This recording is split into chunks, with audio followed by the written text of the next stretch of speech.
War often blurs the line between genius and mistake, between what's laughed at in the factory and what's feared on the battlefield.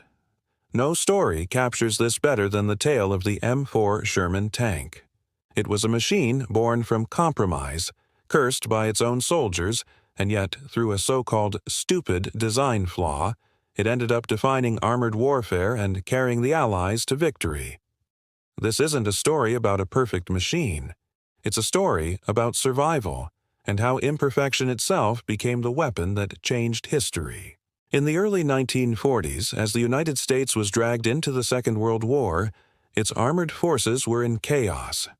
European nations had spent years refining their tank doctrines. America, on the other hand, was building vehicles that were closer to tractors than true fighting machines. Germany had unleashed the Blitzkrieg, a terrifying storm of speed, coordination, and armored power, and the Allies were desperately trying to figure out how to stop it. The U.S. Army's first attempts, like the M2 and M3 tanks, were awkward hybrids. They were covered in rivets, tall as houses, and had their main guns stuck in weird side sponsons. They were undergunned, poorly armored, and a nightmare to maintain. When the War Department demanded something new, they wanted it fast. They needed a medium tank that could be produced by the thousands, shipped easily across oceans, and repaired anywhere on the planet with basic tools. Out of this desperation came the M4 Sherman, designed in a mad rush and approved almost overnight. But hidden inside its blueprint was a decision that would spark arguments for decades. The engineer behind that choice was a man named Harry Knox, a quiet but stubborn mind at the Detroit Tank Arsenal. Knox wasn't a visionary like Ferdinand Porsche or a perfectionist. He was practical down to his bones. He believed the only perfect tank was the one that could actually get built in time for the next battle. While other engineers obsessed over armor thickness and gun size, Knox focused on two things: mass production and maintenance. He designed systems that could be fixed with a wrench, not a factory, that could run on multiple types of fuel, and that could be built by ordinary car workers, not specialized craftsmen.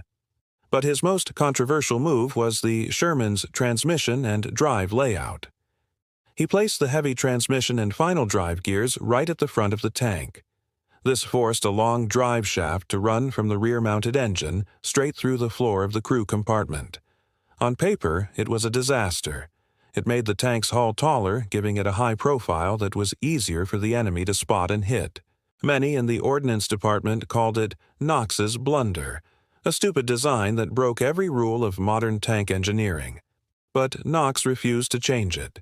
He argued that his layout made maintenance incredibly simple. The transmission could be accessed and serviced without having to pull out the entire engine, a massive job in other tanks. It also kept the vehicle's overall weight down. What he didn't realize, and what nobody could have predicted, was that this so-called flaw would give the Sherman a hidden advantage that would save countless lives. By 1942, the first Shermans were rolling off production lines at a rate never before seen in history. America's mighty automotive industry, Ford, Chrysler, General Motors, had transformed into a single, unstoppable armored machine. Within a year, there were more Shermans in the world than all German Panzer IVs and Panthers combined.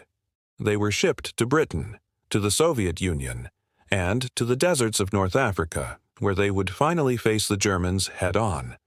It was there, in Tunisia, that soldiers discovered the Sherman's paradox. It wasn't the toughest tank, and it wasn't the most powerful, but it simply refused to die. When hit, it often caught fire, earning it the grim nickname Ronson, after the lighter that always lights. But crews noticed something strange. Even when enemy shells pierced the armor, the tank's internal systems often remained intact enough to drive out of danger. That front transmission that critics had mocked was actually acting as a second layer of armor. It absorbed the shock of incoming shells.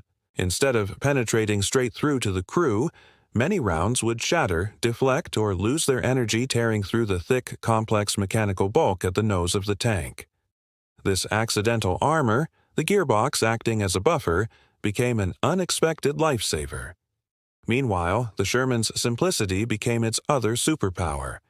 The German Panther and Tiger tanks were marvels of engineering, but they were also maintenance nightmares. Their complex transmissions required specialized crews and equipment.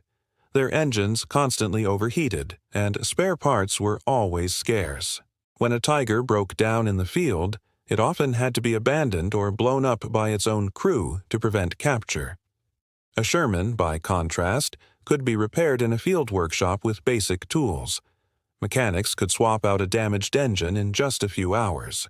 Its tracks were standardized, its suspension parts interchangeable, and because of Knox's flawed layout, the crew compartment was surprisingly roomy, easy to escape from, and well ventilated, a rare luxury in the hot, cramped steel coffins of World War II.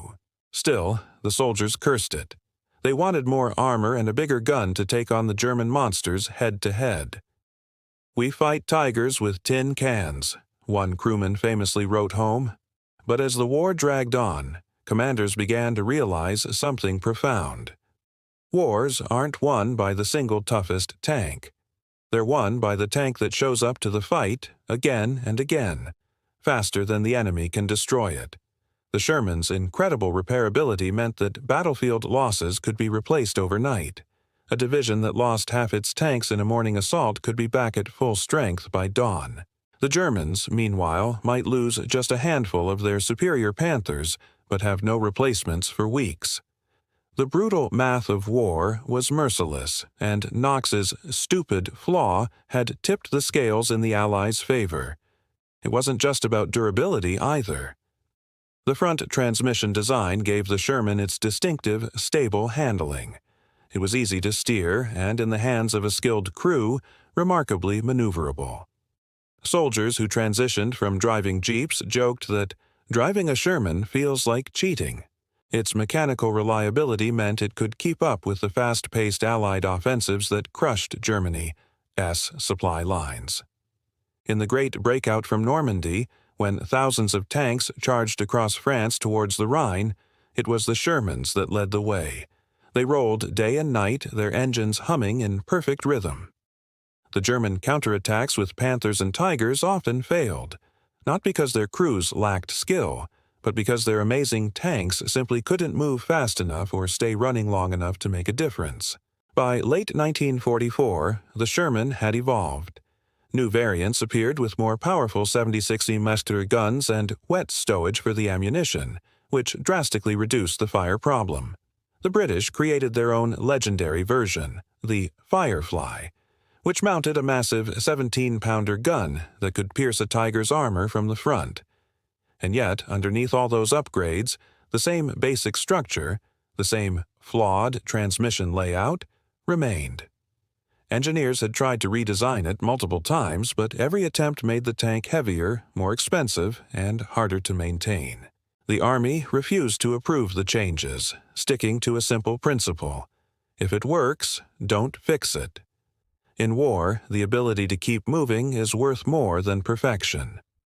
Harry Knox never became famous.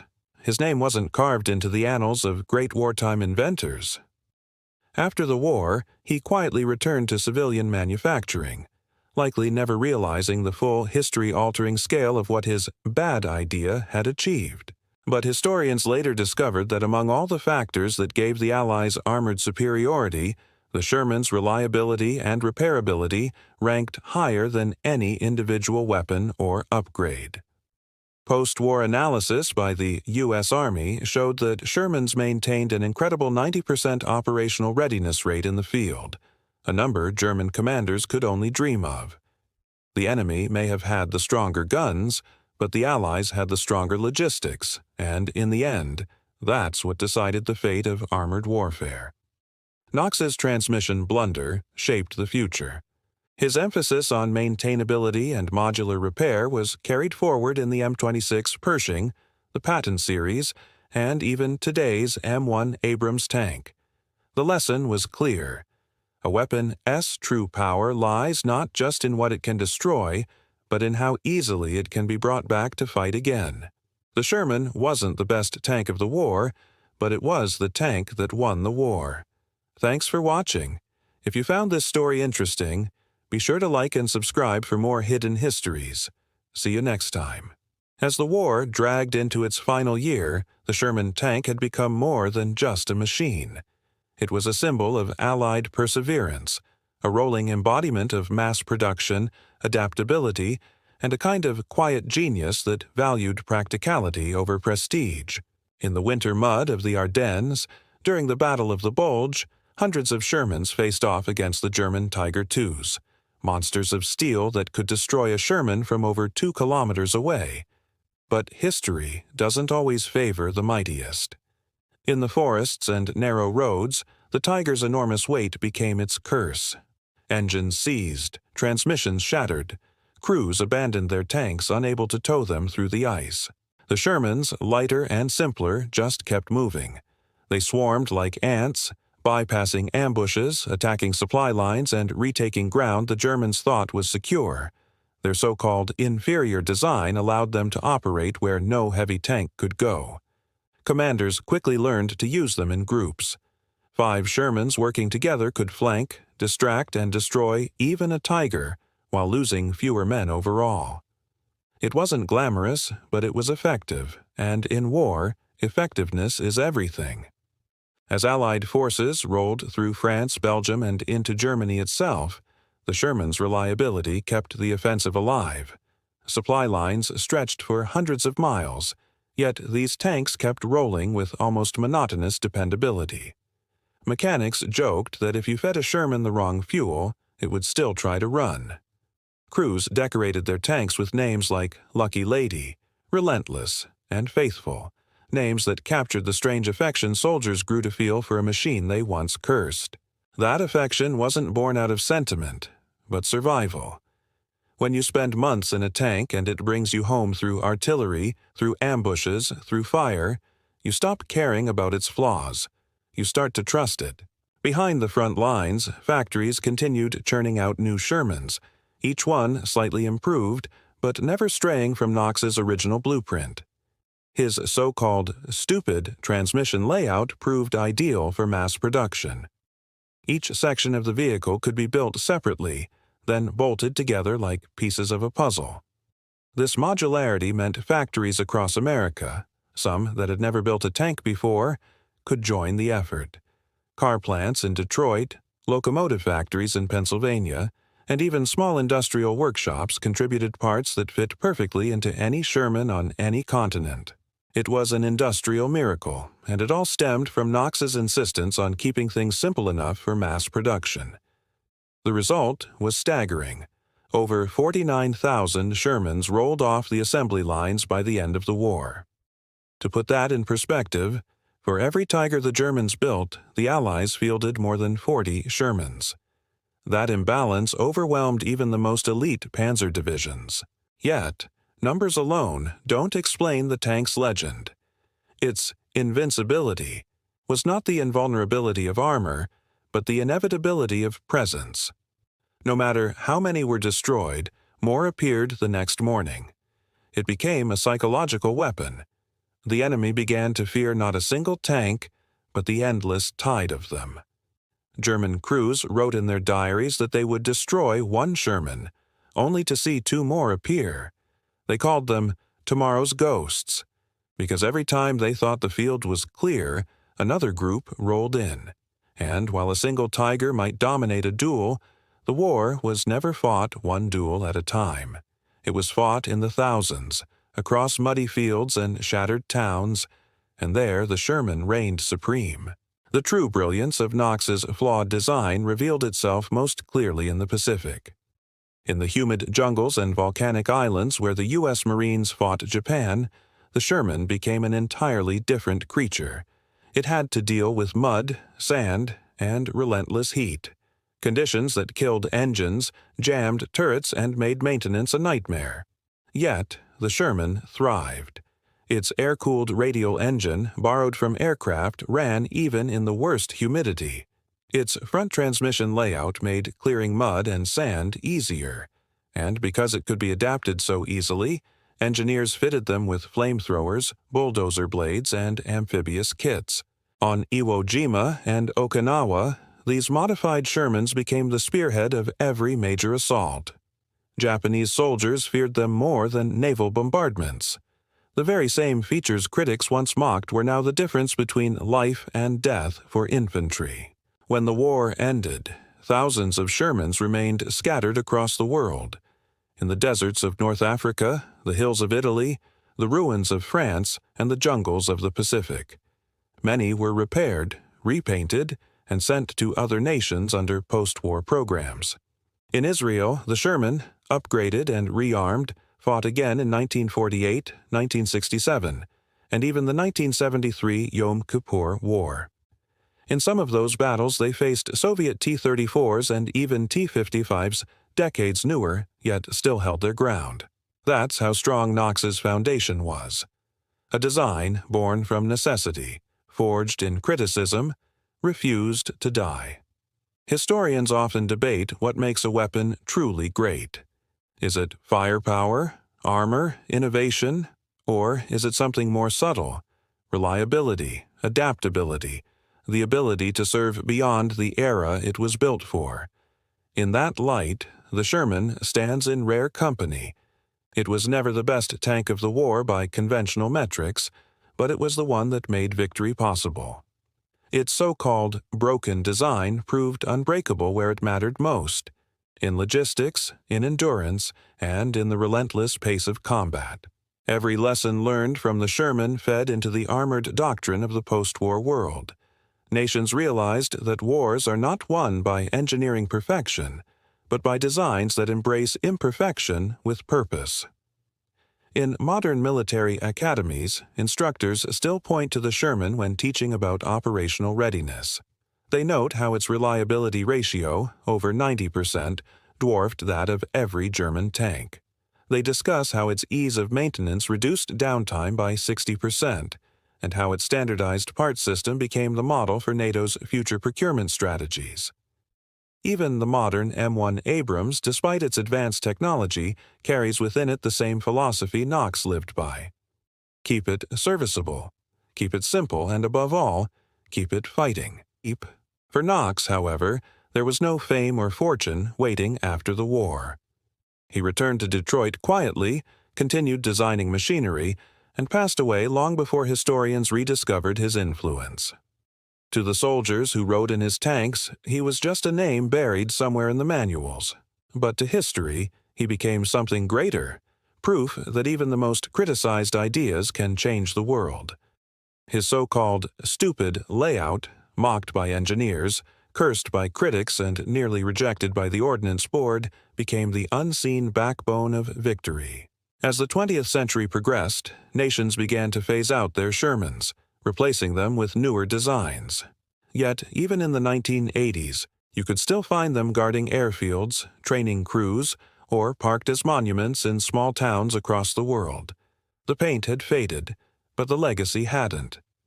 In the eyes of veterans, those tanks weren't relics. They were companions, silent witnesses to the most brutal and transformative conflict in human history. They represented a truth that few engineers ever grasp. Sometimes success isn't born from brilliance, but from resilience. And so, the story of Harry Knox and his stupid design flaw is not just a tale of steel and oil, it's a lesson about humility. Perfection in war is a myth. What wins battles is endurance, the ability to adapt, to survive, and to keep fighting when everything else breaks. The Sherman did that better than any other tank of its time. It rolled across continents, carried thousands of men through hell and back, and became the mechanical heart of Allied victory. Its flaws became its strengths. Its weaknesses became its wisdom. Before we close this chapter, take a moment to imagine the sound. The low growl of its engine echoing through the smoke, the clatter of its tracks grinding over shattered stone, and the voices of crews laughing, shouting, and surviving inside. That sound, more than any technical drawing or historical record, tells the truth of Knox's legacy. His broken design didn't just build a tank, it built a promise that in the hands of ordinary soldiers, even flawed machines can do extraordinary things. And if you've enjoyed uncovering this forgotten story of wartime innovation and resilience, make sure to subscribe to History of Wars. Every week, we dive deep into the hidden stories behind the world's most defining conflicts, the machines, the minds, and the moments that shaped history. Your support helps us keep these stories alive, told with the respect and depth they deserve. Hit that subscribe button, join our growing community of history lovers, and be part of the journey as we bring the past back to life, one untold story at a time. Because history, like the Sherman, keeps rolling forward, powered by the courage of those who built it, and remembered by those who never stopped caring.